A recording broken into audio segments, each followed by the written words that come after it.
The other lifts were compound lifts. We were involving the glenohumeral joint as well as the humeral ulnar joint of the elbow in order to press. But this exercise, I'm going to be keeping my elbows as fixed as I can. No flexion or extension if I can help it. I'm just going to be working on getting that peak stretch. So anyway, let's get into it.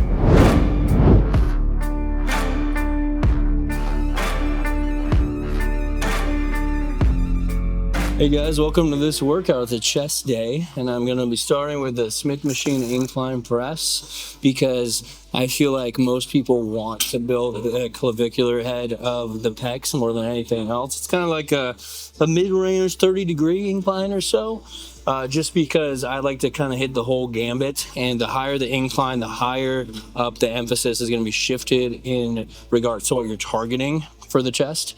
And then after I do about 3 sets here until failure, I'm doing 225. I'm going to be hitting some dips because I don't hit that lift very often. It's just a fantastic calisthenic movement. I'm going to see if the gym has like a weighted belt because I didn't bring one with me, but you know, it's okay if I do body weight, that's all good. And then lastly, I'm going to hit some dumbbell chest flies, the flat variation, because we'll be hitting the clavicular head with this, and then the lower head with the dips. So then we're just going to be hitting like the whole gamut with the chest flies. And I'll kind of be explaining my rationale behind it. So let's get into it. Set 1.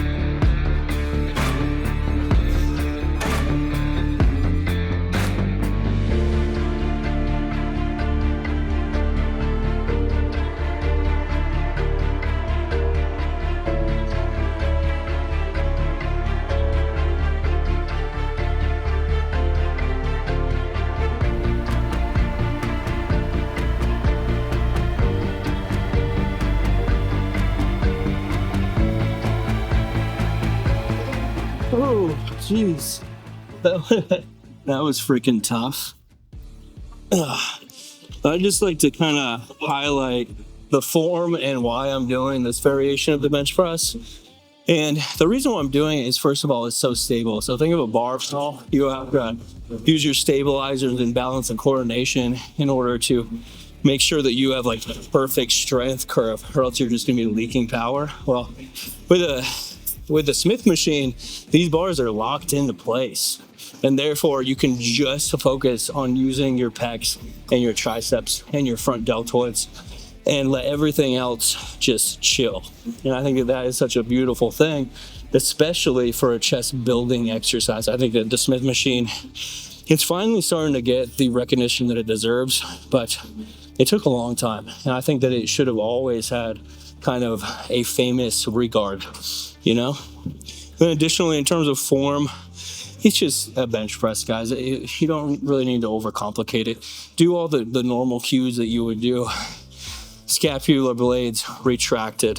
And then additionally, while you have them retracted, make sure that you're keeping your shoulders down. Of course, they're gonna follow suit, but you'll be tempted to kind of use your serratus anterior, this muscle right here, to kind of bring up your shoulders.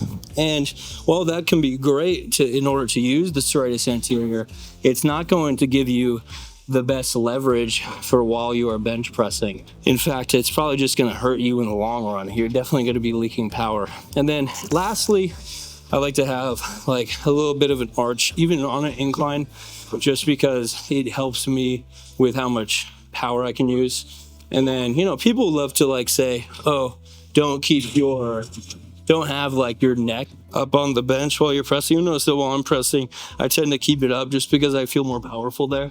But if you look at like anatomy, you'll notice that you're not actually using your neck whatsoever while you're bench pressing. Not at all. I mean, what are you doing? You're just trying to you're trying to adduct your humerus towards the midline of the body, as well as involve a little bit of shoulder flexion, glenohumeral flexion in there. So it has nothing to do with your neck. The only time that I may say like, oh, you gotta be careful is maybe if you're bench pressing for an overall max, don't slam your head around. Maybe just try and keep it in one spot. But otherwise, I wouldn't worry about that too much.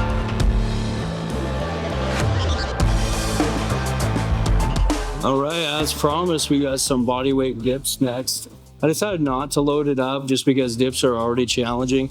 And as long as my tempo and form is really locked in, then I'm going to be getting a lot out of this lift, whether I'm adding weight or not. Remember, guys, our muscles only know tension. They don't actually know how much weight you're adding. So as long as you can get a good workout in within like the 5 to 30-ish rep range, then you're going to be doing very well in terms of hypertrophy. You don't need to be doing like sets of 3, almost maxing out on dips in order to have a good workout. As long as I'm going all the way to failure, and maybe then some, if I can like crank out some cheat reps, then I'm going to be like really maximizing that stimulus for growth, at least on a set by set basis. So anyway, let's just get into it.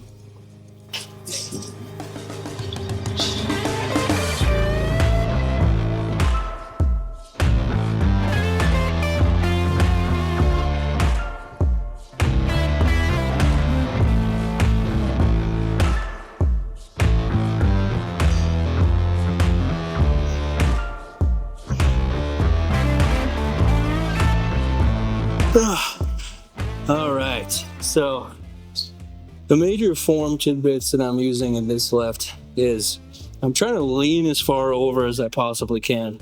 If I'm more up straight, then that's going to be shifting the emphasis more to my triceps. But by leaning forward more, it's going to give the lower pecs a better leverage in order to do what they do best. And additionally, for my tempo, I'm trying really hard to actually pause all the way down at the bottom in order to maximize the stretch in that lengthened position and in order to provide the most tension in that position as well.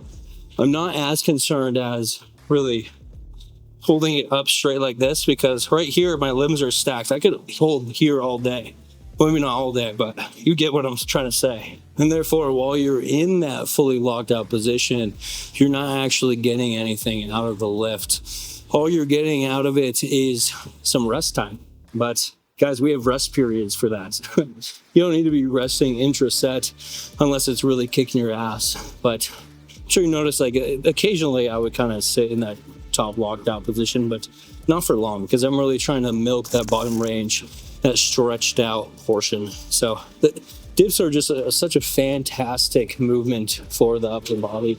And if you're not doing them, I suggest just trying them and see if you like them.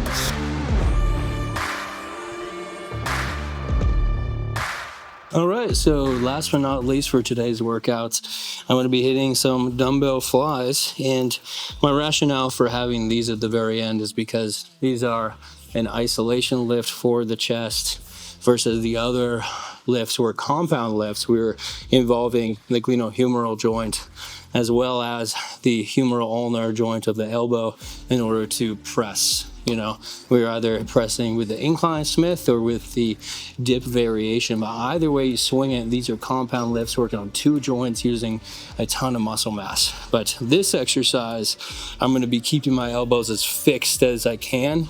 No flexion or extension if I can help it. And then I'm just going to be working on getting that peak stretch. So anyway, let's get into it.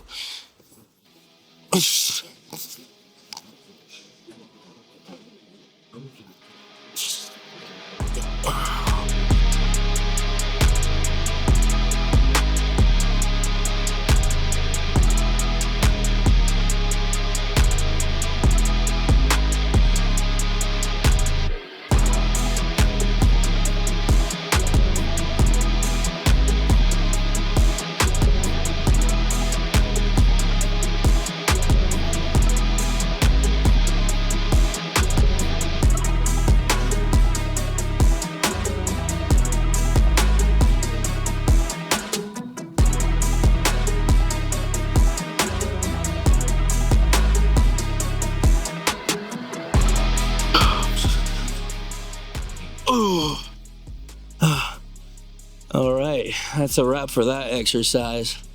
And for any of you OGs out there, you know that when I talk about chest fly exercises, I don't like it when it doesn't have constant tension usually, because with this dumbbell variation, what's really going on at the top of the lift? Well, what's happening is when we get up here, our joints are stacked, just like at the top of the dip.